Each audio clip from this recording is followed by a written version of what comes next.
So hey guys, this is Dimitri. Welcome back to another Hardware Canucks review. So as tablets, laptops, and other portable devices saturate the market, it becomes clear that too much choice is sometimes overwhelming. So in the past 6 months, we've seen this merge between your conventional tablets and conventional laptops to complement this desire for a touch interface with this form factor that we're so used to. So today we're looking at the Series 5 Ultrabook from Samsung.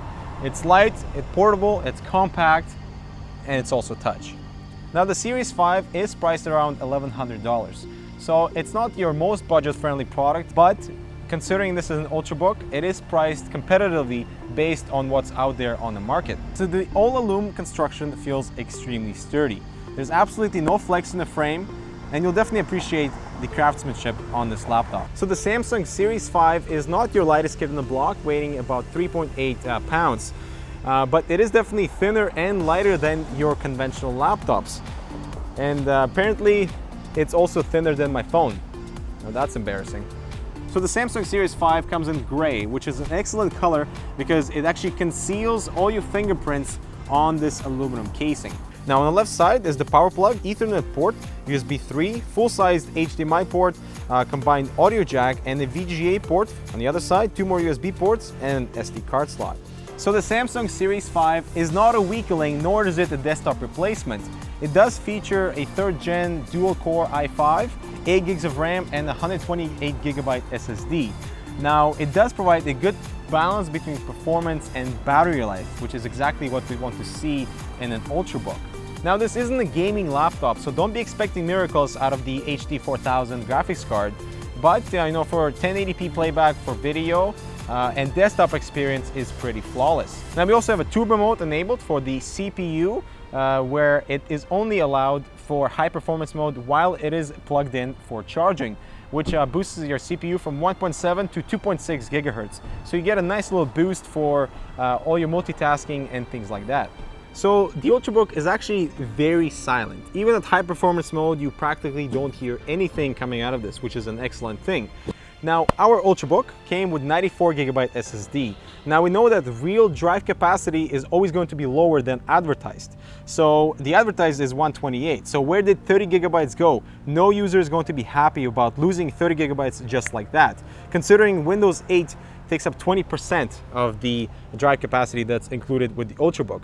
Now, what differentiates this Series 5 Ultrabook is the fact that you can replace your SSD and memory without voiding your warranty. It's super easy to do as well. Simple screw, lift up the cover, and you're good to go. Now, given the SanDisk SSD that arrives here is slightly lower capacity and perhaps not as fast as you'd like, giving us this option for upgradability in the future is an excellent choice.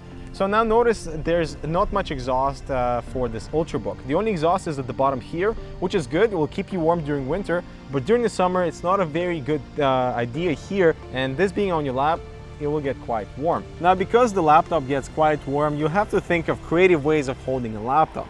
So one of them is like this, exercising your fingers, or the other one, going for the typical touch screen experience.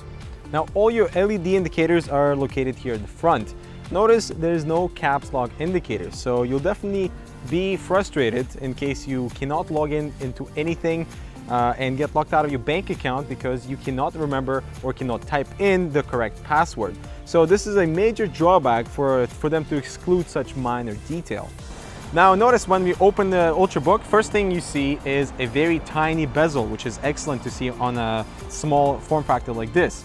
It's also touchscreen, and the resolution is a bit on the low end, but the 1080p Ultrabooks go for quite a bit more cash. We also have a 1.3 megapixel camera up above here, and this is a very nice touchscreen display, supports 10 fingers simultaneously, and it has a nice touch feel, so there's no stuttering even if you have slightly wet fingers. When it comes to viewing angles, the screen holds up pretty strong throughout the entire range. It's only when you look at from the bottom, the contrast drops significantly, so you can't really see much, but looking at it from above and from the sides, it is actually a really good screen.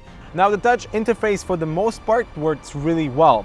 It's actually a pretty interesting experience having your trackpad and the touchscreen as well to complement your work while you go about your business on the desktop.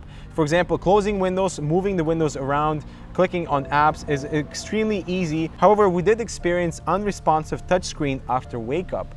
and that's completely unacceptable for a product of this caliber. Now, complementing this touch interface is the trackpad. We have physical left and right clicks, a very smooth cursor navigation. However, the only thing that we really don't like about trackpad is the Windows 8 fingers gestures.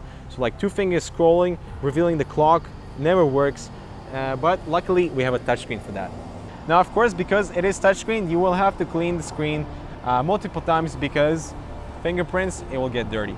Now, when it comes to the keyboard, the Series 5 features an impressive set of keys. First, they have very responsive bounce. They have really tactile feedback as well, and they actually feel a little bit mechanical. The only downside to this keyboard is that there's no backlight, so it makes working in darker environments really difficult. So the Samsung Series 5 comes with a pretty impressive set of speakers. These are 4-watt speakers, stereo. The speaker is located right underneath the screen, so audio projection is good. None of that stuff at the bottom which muffles the sound once it's on your lap. They are a little flat though from the very beginning, from the default, but don't be afraid to play around with the equalizer to boost up your settings and to improve your audio quality.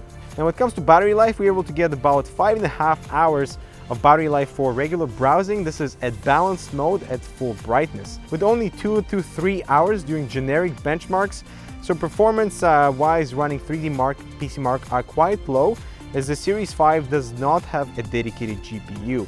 But yet again, this is not a gaming Ultrabook, but designed for portable productivity and multimedia. So the Series 5 is a very compact system with a solid build quality, where a touch interface complements the overall user experience with an excellent keyboard and trackpad, the ability to swap the SSD and RAM without voiding your warranty, and a decent battery life that makes the Series 5 worthy of a consideration.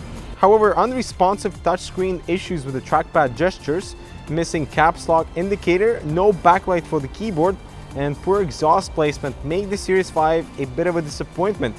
Just too many small things that add up, that make you question the price and perhaps make you look elsewhere. So thanks guys for watching our review of the Samsung Series 5. Please don't forget to subscribe. Let us know what you think of this Ultrabook in the comments down below. Don't forget to like this video, and we'll see you in the next one.